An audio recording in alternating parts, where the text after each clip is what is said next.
السلام عليكم ورحمة الله وبركاته. الحمد لله رب العالمين. اللهم صل وسلم وبارك على سيدنا محمد وعلى آله الطيبين الطاهرين وصحابته أجمعين وبعد. Ndugu zangu Waislamu, nini hukumu ya kuonja chakula mchana wa Ramadhani kwa mtu aliyefunga?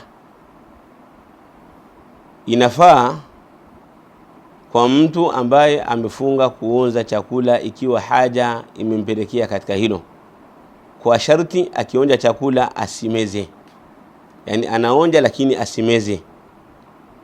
Anasema Abdullah ibn Abbas radiyallahu ta'ala anhuma, la ba'tha an yatata'ama al-qidra au ash-shay'a, rawahu ibn Abi Shayba.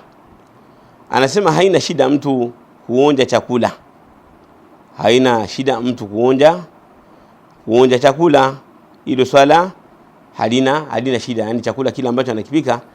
Abdullah ibn Abbas radiyallahu anhu anasema haina shida, mtu itafaa kwa yeye kuonja chakula, lakini kwa sharti asimeze, aonje lakini asimeze.